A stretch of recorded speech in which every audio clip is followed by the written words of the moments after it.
ఈరోజు మన అంశము అపోస్తుల కార్యాల గ్రంథము 4వ అధ్యాయము 11వ వచనము. ఇల్లు కట్టువారైన మీరు తృణీకరించిన రాయి ఆయనే, ఆ రాయి మూలకు తలిరాయి ఆయను. ప్రియ సంగమా, దేవుని బిడ్డలారా, ఇక్కడ గమనించినట్టయితే పేతురు ఒక మాట అంటూ ఉన్నాడు. అయ్యా ఇశ్రాయేలు ప్రజలారా, మీరందరూ వినండి. యెషయా మొద్దు చిగురు యేసుక్రీస్తు ప్రభువారే. ఆయన రాయి అని చెప్పబడింది. పేతురు చెప్పాడు. రాయి అని చెప్పడం ఉద్దేశం ఏంటంటే, అక్కడ ప్రజలకు అర్థమయ్యేటట్టు అదంతా రాళ్లతో నిండిన ప్రాంతము. రాయి ఏ రీతిగా కదలకుండా ఉంటుందో, రాయి ఎలాగ స్థిరంగా నిశ్చలంగా ఉంటుందో అని రాయిని పోల్చి చూపించారు. రాయి అనేది యేసుక్రీస్తు ప్రభు వారి పేరు కాదు. రాయి అనేది యేసుక్రీస్తు ప్రభు వారికి పెట్టబడ్డ బిరుదు, ఇవ్వబడిన బిరుదు. ఆ రాయి ద్వారా, ఆయన ద్వారా తప్ప ఏ నామములో కూడా రక్షణ లేదు, ఏ నామములో కూడా స్వస్థత లేదు. ఆయనే మనకు రక్షణ ఇచ్చేది. ఆయనే మూలరాయి. ఈ నజరేయుడైన యేసును మీరు మ్రానున్న వేలాడదీసి చంపారు, కానీ దేవుడు జీవాధిపతి ఆయనను లేపాడు. మీరందరూ ఏం తెలుసుకోవాలి అంటే, ఇల్లు కట్టువారైన మీరు తృణీకరించిన రాయి ఆయనే. మీరు ఇల్లు కట్టాలనుకున్నారు. ఏ ఇల్లు? భూమి మీద దేవుని రాజ్యం అనే ఇల్లు, భూమి మీద పరలోక రాజ్యం అనే ఇల్లు కట్టాలనుకుంటున్నాడు. దేవుడు ఇశ్రాయేలు ప్రజలను తీసుకొని వచ్చి వాగ్దాన దేశంలో నిలిపి, మీరు నా ప్రజలు, నా సొత్తు, నేను మీ మధ్య ఉంటాను అని అన్నప్పుడు, మీరు ఆయన కొరకు ఇల్లు కట్టాలనుకుంటున్నారు కదా. కట్టాలి అనుకున్నప్పుడు ఒక రాయి వేయాలి కదా, మూలరాయి. ఆ మూలరాయి ఈయన యేసుక్రీస్తు ప్రభు వారు. కానీ ఆయన్ని మీరేం చేస్తున్నారు? తృణీకరిస్తున్నారు. ఈ మూలరాయి వద్దని మీరు తృణీకరిస్తున్నారయ్యా. మీరు తృణీకరించబడిన రాయి ఈయనే. మీరు తృణీకరించబడిన రాయి ఈయనని యేసుక్రీస్తు ప్రభు వారు ఎవరు అంటే మూలరాయి. ఒక రాయి, మూలరాయి. రాయి అంటే మనం మొక్కబడే రాయి, రప్పల అటువంటి కాదు. మూలరాయి అంటే పునాది వేయటానికి, ఒక కన్స్ట్రక్షన్, ఒక కట్టడానికి వేయబడే రాయి. ఇక్కడ 118వ కీర్తన 22-23లో కూడా నిషేధించబడిన రాయి.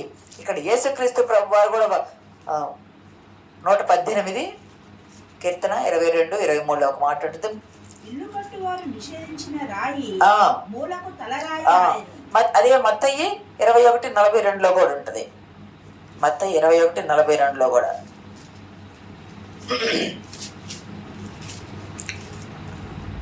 మత్తయి 21:42. వారిని చూచి ఇల్లు కట్టువారు నిషేధించిన రాయి మూలకు తలరాయి ఆయను, ఇది ప్రభువులనే కరిగెను, ఇది మనల్ని మన కన్నులకు ఆశ్చర్యం అన్నమాట. మీరు లేఖనంలో విన్నారు. ప్రభు చెప్తున్నారు, తనను తానే ఇల్లు కట్టువారు నిషేధించిన రాయి, నిరాకరింపబడిన రాయి, మూలరాయి, తలరాయి. అది పేతురు అంటాడు, ఇది అమూల్యమైన రాయి, సజీవమైన రాయి అని పేతురు భక్తుడు కూడా అంటాడు. ప్రియ సంగమా, ప్రభు వారు కూడా తనను తాను అమూల్యమైన మూలరాయి, తలరాయిగా ప్రభువారు, నిరాకరించబడిన రాయిగా ప్రభువారు తాను చెప్పుకున్నారు. ఇక్కడ గమనించినట్లయితే దేవుడు ఇశ్రాయేలు ప్రజలతో, అయ్యా నేను మిమ్మల్ని తీసుకొచ్చి స్థిరపరిచి మీ మధ్య నివాసం చేస్తానంటే, దేవుడు నివాసము చేయడానికి ఒక దేవాలయం కట్టాలా, అక్కడ పునాది రాయి వేయాలా. ఆ పునాది రాయి యేసుక్రీస్తు ప్రభువారు. అయితే ఆ పాత నిబంధన కాలంలో నేను మీ మధ్య ఉంటాను అనుకున్నప్పుడు ప్రత్యక్ష గుడారం కట్టాడు మోషే ద్వారా. ప్రత్యక్ష గుడారం అయిపోయింది. అక్కడ ఆ స్థానంలో సొలొమోను మంచి సుందరమైన స్వర్ణ దేవాలయం కట్టాడు. అది పడగొట్టబడింది. తర్వాత ఎజ్రా, నెహెమియా, జెరుబాబేలు కాలంలో దాని పునర్నిర్మాణం జరిగిద్ది. కానీ అవన్నీ పోయి హేరోదు దాన్ని వాళ్ళు మంచిగా చాలా సంవత్సరాలు, దగ్గర 46 సంవత్సరాల పాటు ఏమో కట్టారంట. అంత సుందరమైన దేవాలయం కడితే ఆ దేవాలయం క్రీస్తు శకం 70లో పడిపోయింది. యేసుక్రీస్తు ప్రభు అంటారు కదా, ఈ దేవాలయం చూడండి అయ్యా ప్రభు ఎట్లా ఉంది అంటే, రాతి మీద రాయి లేకుండా అది పడగొట్టబడింది. ప్రభు చెప్పిన ప్రవచనం నెరవేరింది. చెప్పిన 40 సంవత్సరాల కల్లా ప్రభు చెప్పిన ప్రవచనం నెరవేరింది. ప్రియ సంగమా, అన్ని బాగానే ఉన్నాయి. కానీ యేసుక్రీస్తు ప్రభు వారు పరలోకం నుండి దిగి వచ్చి, అయ్యా నేను దేవుని కుమారుణ్ణి, నేను మెస్సయ్యను, దేవుని రాజ్యాన్ని మీ మధ్య స్థిరపరచడానికి నేను వచ్చాను. ఇక్కడ మీరు ఇజ్రాయేలు రాజ్యం స్థిరపరిచారు, అక్కడ నేను మీ మధ్య ఇజ్రాయేలు రాజ్యంలో మీ మధ్య నేనేం చేస్తున్నాను, దేవుని రాజ్యాన్ని ప్రకటించడానికి వచ్చాను. ప్రకటించి మీకు రక్షణ ఇచ్చి తిరిగి నేను మళ్ళీ అక్కడికి వెళ్ళి అక్కడ మీ కొరకు నివాసాలు కడతాను అని చెప్తే యూదులు దేనికైనా తట్టుకుంటారు. కానీ దేవదూషణ విషయం వస్తే చంపడానికైనా సిద్ధపడతారు, చనిపోవడానికైనా సిద్ధపడతారు. అంత ధైర్యవంతులు వాళ్ళు, సింహం వంటి వాళ్ళు. ప్రియ సంగమా దేవుని బిడ్డలారా, ఇక్కడ గమనించినట్లయితే మూలరాయి, నిరాకరించబడిన రాయి మూలరాయి. ఇక్కడ యేసుక్రీస్తు ప్రభు వారు అక్కడ ఒక వ్యక్తి పేతురు వీళ్ళు శిష్యులు కలిసి ఒక వ్యక్తిని బాగు చేస్తే మీరు ఎట్లా బాగు చేశారు, మీరే ఎట్లా చేయగలిగారు ఇదంటే యేసు నామమున చేశాము. ఆ యేసు దేవుని రాజ్యం ఇవ్వడానికి వచ్చిన మెస్సయ్య. ఆ మెస్సయ్యను మీరు ఏం చేశారు, ఈయన కాదు అని చెప్పి మీరు నిరాకరించాడు కదా. ఆ నిరాకరించబడిన రాయి మూలకు తలరాయ్యా. మీరు ఏమనుకుంటున్నారంటే ఇజ్రాయేలు రాజ్యమే రాజ్యము, ఇజ్రాయేలు ప్రజలే ప్రజలు, ఇజ్రాయేలు దేవుడే దేవుడు అంటున్నాడు. ఆ దేవుడే ఈయనలాగొచ్చారు. మీరు ఆ దేవాలయాన్ని, ఆ దేవుడిని తృణీకరిస్తే ఈయన ఏం చేశాడు తెలుసా, ఈయన మూలరాయి నూతన ఇశ్రాయేలు స్థాపన చేస్తున్నాడు. ఈయన దేవాలయం కడుతున్నాడు. ఈయన కట్టే దేవాలయము రాళ్లతోనూ ప్రత్యక్ష గుడారము వలె వస్త్రముతో కట్టేది కాదు. దేహమనే దేవాలయము, ఆత్మలో దేవాలయం కడుతూ ఉన్నాడు. దేవుని నామానికి మహిమ కలుగును గాక. ఆత్మలో ఆయన దేవాలయాన్ని కడుతూ ఉన్నారు. మీరు కట్టేది ఎటువంటిదయ్యా అంటే ఎవరు కోల్చలేనిది. ఈయన కట్టేది ఎటువంటిదయ్యా, ఈయన ఏ రాయ్యా, ఏ రాయి పెట్టి కడుతున్నాడు అంటే ఎవరు కోల్చలేని దేవాలయాన్ని ఆయన కడుతున్నాడు. ప్రియ సంగమా, రాయి అని ఎందుకు పోల్చారు?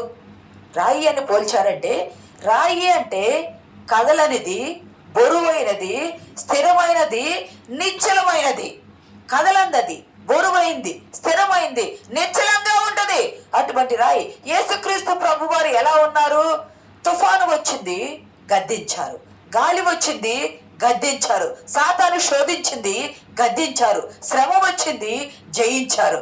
అంటే ఆయన ఎందుకు వచ్చారంటే రాతి వలె, కొండ వలె, బండ అయ్యి కదలకుండా స్థిరత్వంగా ఉంటే జీవాన్ని, జీవజలాన్ని, జీవాహారాన్ని, పరిశుద్ధాత్మను, ఆత్మ నడిపింపును, పరలోక రాజ్యాన్ని ఇవ్వడానికి ఆయన వచ్చారు. మొదటి ఆదామైన మానవుడు, మట్టి నుండి చేయబడ్డ ఆ మానవుడు రెల్లు వలె కదిలాడు. ప్రభు చేతికి రెల్లును ఎందుకు ఇచ్చారు? రెల్లు వలె ఊగాడు అటు ఇటు, స్థిరత్వం లేదు. ప్రభు తినొద్దన్నప్పుడు మౌనంగా ఉన్నాడు. అపవాదం వచ్చి తినాలని భార్య చెప్పినప్పుడు భార్య తిని ఇవ్వగా భార్య మాట విని తినేశాడు. అంటే స్థిరత్వం లేకుండా ఊగిసలాడే మనసుతో మొదటి ఆదాం ఉంటే కడపటి ఆదామైన యేసుక్రీస్తు ప్రభు వారు స్థిరముగా రాయివలే ఉన్నారు. ఆయన ఎంత రాయివలే ఉన్నాడయ్య అంటే ఆయన మీద ఉమ్మి వేశారు, పిడిగుద్దులు గుద్దారు, అరచేతులతో కొట్టారు, చంపల మీద కొట్టారు, చెవుల మీద కొట్టారు, వీపు మీద కొట్టారు. రకరకాలుగా ఆయన వస్త్రములు లాగివేశారు. సహజంగా ఈ శిలువ శిక్ష పడ్డ వాళ్ళకి బలహీనంగా, నీచంగా, అసహ్యంగా, యావగింపుతో చూసి కేకరించి ఉమ్ము వేస్తారంట వాళ్ళ మీద.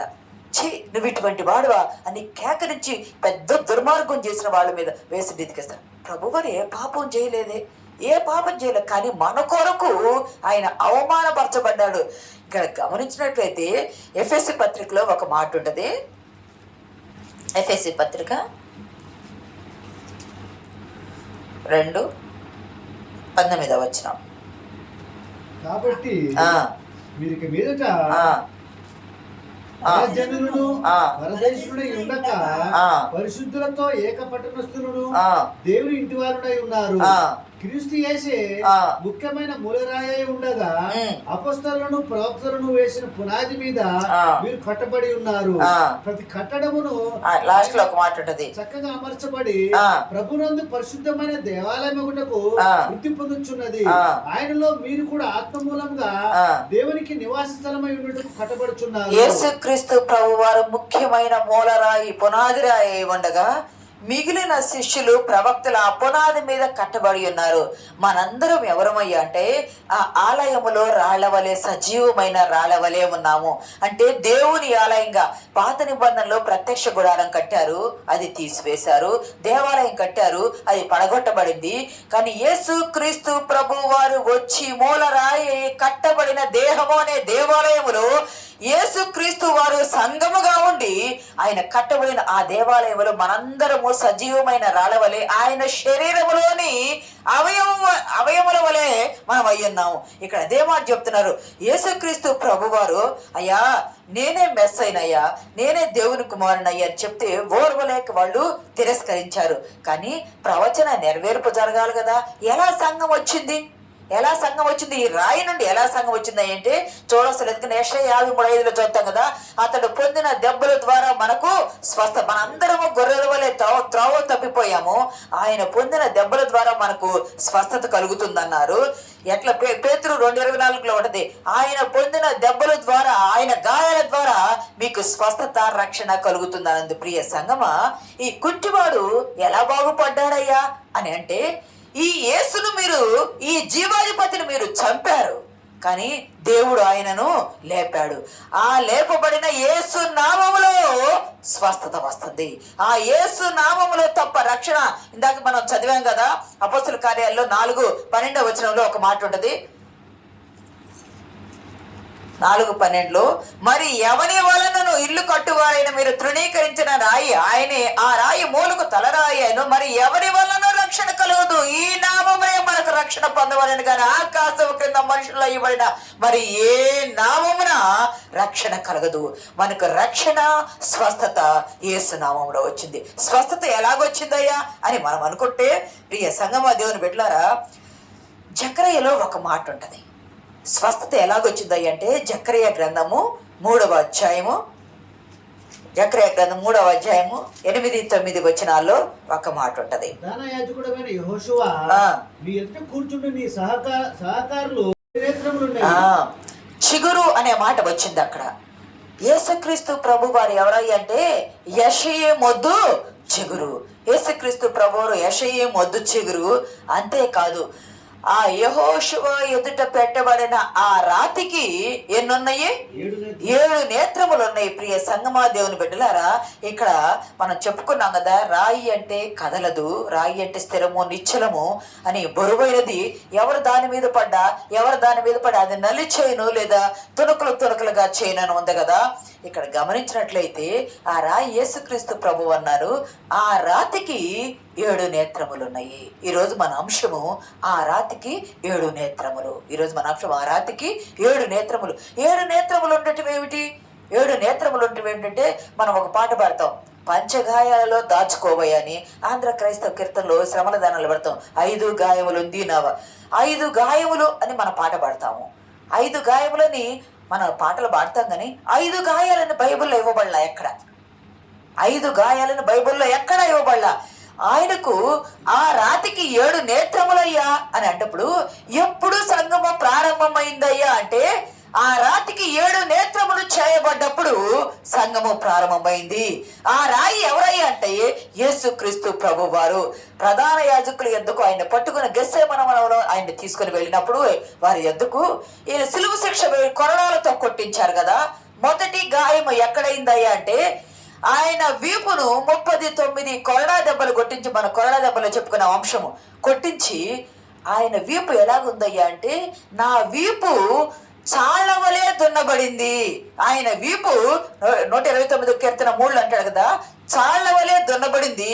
యెషయా 56లోనేమో కొట్టు వారికి నా వీపును అప్పగించి తిని, చాళ్ళ వల్లే ప్రభు వీపు దున్నబడిందంట. ఇదే కీర్తన 22 అంటాడు, నా ఎముకలు స్థానము తప్పిపోయినయి. నా ఎముకలు 22వ కీర్తనలో ఉంటుంది ఆ మాట. చూడండి కీర్తనల గ్రంథము 22లో 16లో చూడండి.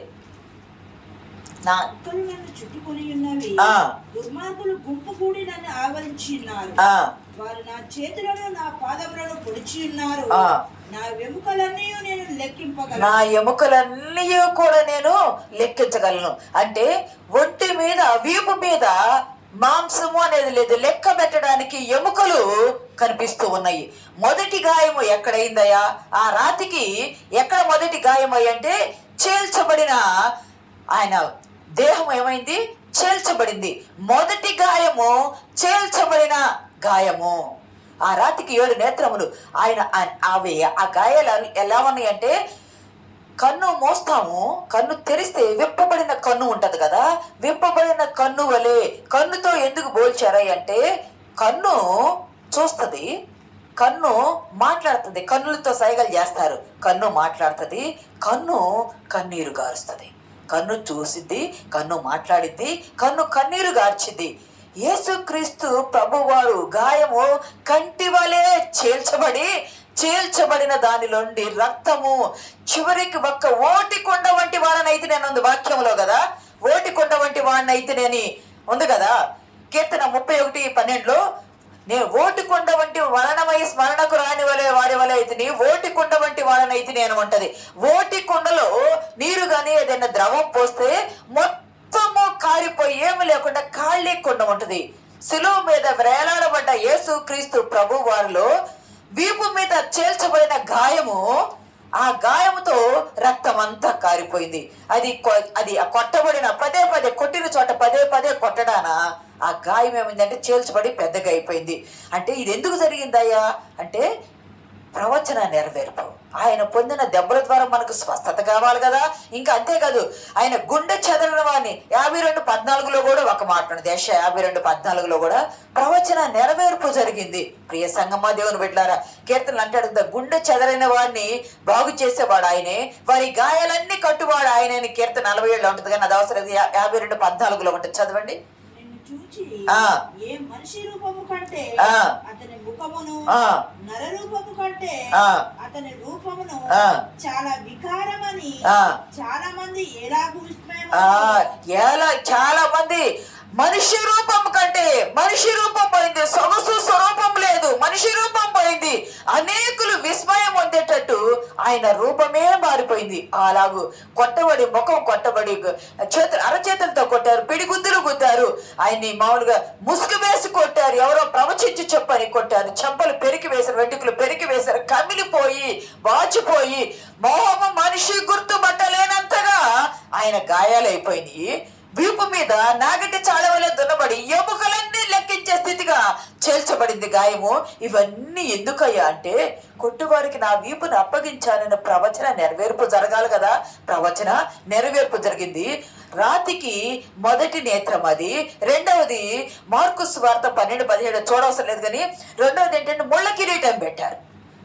ముళ్ళ కిరీటం పెట్టారు.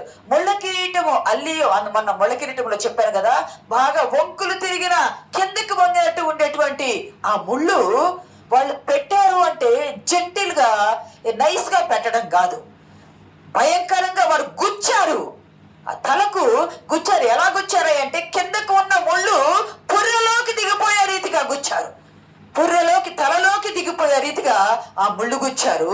ప్రియ సంగమా, క్రూరంగా గుచ్చారు, క్రూరంగా మొదట చీల్చారు, ఆ రాతిని చీల్చారు. మొదటి గాయము. 2 గుచ్చబడిన గాయం, చీల్చబడిన గాయము, గుచ్చబడిన గాయము. మూడవది ఆయన కుడి చేతిలో మేకును కొట్టారు, ఎడమ చేతిలో మేకును కొట్టారు. మేకులు లేక హడావుడిగా చేస్తే మనం చెప్పాను కదా, మేకులు లేక 2 కాళ్ళకు కలిపి ఒకే మేకు కొట్టారు. కానీ కొట్టబడింది ఒక మేకే, కానీ ఒక కాళ్ళలో నుండి రక్తం కార్లా, 2 పాదాల్లో నుండి రక్తం కారింది. అవి 2 గాయాలు. వీపు మీద కొట్టబడింది, తల మీద, వీపు మీద చీల్చబడింది, తల మీద గుచ్చబడింది. కాళ్లకు చేతులకు, ప్రియ సంగమ, కాళ్లకు చేతులకు, 2 కాళ్ళు 2 చేతులకు అవి కొట్టబడ్డాయి. చీల్చబడిన గాయము, పొడవబడిన గాయము, కొట్టబడిన గాయము. ప్రియ సంగమ, ఇక్కడ గమనించినట్లయితే ప్రక్కలో బళ్ళెముతో పొడిచారు. ప్రక్కలో అది పొడవబడిన గాయం, అది పొడవబడిన ప్రక్కలో పొడిచారు. పంచగాయాలని ఎక్కడా లేదు. కానీ ఆ రాతికి 7 నేత్రములు. ఏదైనా దెబ్బలు తగిలితే వెళ్తే, ఎవరైనా పలకరించడానికి వెళ్తే, అబ్బో కళ్ళులాగా ఇచ్చున్నాయంట. నేత్రాలాగా విచ్చుని అంటాం. గాయాలు అంటే భయంకరంగా రెడమైని అంటాం కదా, రెడాలైని నేత్రాలాగా విచ్చుని అని అంటాము. ఉదాహరణ చెప్పే మాటలు అవి. ఈ గాయాలు ఎందుకయ్యా అంటే మనము చేతులతో చేసిన పాపాలకు ఆయన చేతులకు మేకులు తెగ్గొట్టారు, కాళ్ళతో చేసిన పాపాలకు కాళ్ళలో మేకులు తెగ్గొట్టారు, తలతో పాప యోచన చేసి దేవునికి వ్యతిరేకంగా చేసినందుకు తలకు ముళ్ళ కిరీటం పెట్టారు, ప్రక్కలో ఆయన పొడవబడ్డాడు. గమనించారా? ఆదాము అవ్వలు దేవుని మాటను విననొల్లక తిరస్కరించి ఆది సర్పమైన సాతాను మాట ఎప్పుడు విని పండు తినాలని తలలో యోచన వచ్చి చూచారో అందు నిమిత్తమే ముళ్ళ కిరీటం పెట్టబడింది. అక్కడికి నడిచి వెళ్ళారు తెచ్చుకోవడానికి, అందు నిమిత్తమే కాళ్ళకు మేకులు కొట్టబడ్డాయి. చేతులు చాపి పండును తీసుకొని తిన్నారు, అందు నిమిత్తమే చేతులకు పడవబడింది. మరి పక్కలో ఎందుకయ్యా అంటే ఆదామునకు గాఢ నిద్ర కలుగు చేసి గాయము చేసి గాయములో నుండి వధువుని అవ్వను తీశారు. గాయములో నుండి వధువుని అవ్వను తీశారు. ఆదామునకు ఒక్క గాయమే, కానీ బైబిల్లో ఉంటాడు కదా, నాతానొచ్చి నువ్వు ఒక మనుషుడికి ఒక గొర్రె తీసేసుకున్నావు అని చెప్తే దావీదు కోపంతో ఆ మనుషుడు నీవేనయ్యా, ఆ వేదమాని గొర్రెను నువ్వు తీసుకున్నావయ్యా అంటే బెషబాన్ తీసుకున్నావయ్యా అని ఉపమాన రీతిగా చెప్పినప్పుడు ఒక గొర్రెకు 4 గొర్రెలు ఇవ్వాలయ్యా అని అంటారు కదా. లేవి ధర్మశాస్త్రం ప్రకారము ఒక ఏదైనా తీసుకుంటే వాళ్ళకి 4 గొర్రెలు ఇవ్వాలా అని ఉంటది కదా. అంటే 1:4 ఇవ్వాలా. యేసుక్రీస్తు ప్రభు వారు ఆదాము ఒక్క గాయము తీసుకున్నాడు, 4 గొర్రెలు ధర్మశాస్త్రం ప్రకారము 4 గాయాలు అదనంగా ఆయనకు. ప్రియ సంగమా, ఒక్కటే తీసుకున్నాడు ఆదాము, ఒక్కటే అవ్వనొక్కటే తీసుకున్నాడు, కానీ అదనంగా ప్రభు వారు గాయాలు పొందుకున్నారు. గమనించినట్లయితే ఇక్కడ ఆదాము ప్రక్కలో గుచ్చబడిన గాయము ద్వారా వధువైన అవ్వ వచ్చింది. యేసుక్రీస్తు ప్రభు వారికి ప్రక్కలో పడవటం ద్వారా వధువైన సంఘం వచ్చింది. దేవుని చప్పట్లు ఒకటి దేవుని నామని మహిమ పరుద్దాము. నేను ప్రభు అంటాడు, ఆయన మన నిమిత్తము కన్నీరు కార్చారు, మన నిమిత్తము రక్తము కార్చారు.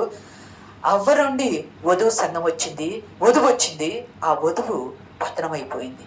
కానీ క్రీస్తు నుండి వచ్చిన వధువైన సంఘము మనము క్రీస్తు కొరకు వరుడైన యేసుక్రీస్తు ప్రభు వారి కొరకు సిద్ధపడే వాళ్ళుగా ఎత్తబడే వాళ్ళుగా ఉండాలి. ఎఫెసీ ఇప్పుడు చూడండి 2:22 ఆయనలో మీరు కూడా ఆత్మ మూలముగా దేవునికి నివాసమైండుటకు కట్టబడుచున్నారు. ఆత్మ మూలముగా మీరు ఎందుకు కట్టబడ్డారయ్యా? ఆ రాతికి 7 నేత్రములు ఎందుకున్నాయ్యా అంటే ఆ రాతిని కొట్టగా, ఆ రాతిని పొడవగా వధువు సంఘం ఏర్పడింది. ఈ సంఘాన్ని 2000 సంవత్సరాల నుండి ఎంతో మంది దుర్మార్గులు పతనం చేయాలని చూసినా ఎవ్వరూ కూడా చేయలేపారు. కాలాలు గతించిపోయి వారు కాలగర్భంలో కలిసిపోయారే గాని ఈ సంఘము యేసుక్రీస్తు ప్రభు వారు తన ప్రాణం ఇచ్చి తన రక్తం ఇచ్చి స్వస్థతనిచ్చి మనకు సంపాదించిన యేసుక్రీస్తు ప్రభు వారి సజీవమైన రాయి అనే సంఘము ఇప్పటికీ కూడా సజీవంగా ఉంది. భూమి ఉన్నంత వరకు ఉంటుంది. అదే నూతన ఇశ్రాయేలు సంఘము. యేసుక్రీస్తు ప్రభు అంటే నేను నీళ్ల వలె పారబోయబడ్డాను, నేను ఓటికుండ వంటి వాడినైతే చిల్ల పెంకు వలె అయ్యానయ్యాన. ప్రవచన నెరవేర్పు 22వ కీర్తన ప్రవచన నెరవేర్పు, యెషయా గ్రంథ ప్రవచన నెరవేర్పు, జకరియా గ్రంథ ప్రవచన నెరవేర్పు జరగాలి. కాబట్టి ఇవన్నీ జరిగినాయి. ప్రియ సంగమా, ఈరోజు ప్రభు మనతో అంటూ ఉన్నాడు, మిమ్మల్ని నా వధువు సంఘంగా సజీవమైన రాయిగా దేవాలయములు కట్టుకున్న నా దేహములు అవయవములుగా మీరు ఉన్నారు. నేను సంఘమైతే, నేను నా దేహమైతే నా దేహములోని అవయవములు మీరుని. దేహం అనే దేవాలయాన్ని ఆయన కడుతూ ఉన్నాడు. విరిగి నలిగిన ఆత్మను స్వస్థపరచుటకి బయటికి కనిపించే గాయాలు మానవచ్చేమో, ఆత్మకు తగిలిన గాయాలు, హృదయానికి తగిలిన గాయాలు మానలేవు. అంటే నలిగిన ఆత్మను, విరిగిన ఆత్మను స్వస్థపరచడానికి ఆయన వచ్చారు. ఆ గాయాలు ఎందుకంటే సంతోషంగా సంఘ స్థాపన చేయడానికి. అదే నూతన ఇశ్రాయేలు సంఘ స్థాపన. ఆ ఇశ్రాయేలు స్థాపన ఆ 12 గోత్రాల వరకు. ఈ ఇశ్రాయేలు స్థాపన సర్వలోకము కొరకు, 7 ఖండాల కొరకు, 7 నేత్రాలు కదా, 7 ఖండాల కొరకు, 7 నేత్రాలు కదా, 7 రోజుల కొరకు, 7 గాయాలు. ఆ రాతికి 7 గాయాలు తగిలి, ఆ 7 గాయాలు సర్వ మానవాళి స్వస్థతకు, రక్షణకు. ఆయన వైపు తేరి చూసి ఆయన గాయాల ద్వారా మనం రక్షణ పొందుకుని ఆ గాయాల ద్వారా కట్టబడిన సంఘములో ఎత్తబడే బిడ్డగా సిద్ధపడి ముందుకు సాగిపోవటకు పరిశుద్ధాత్మ దేవుడు దేవుడు సహాయం దయచేయను గాక. ఆమేన్.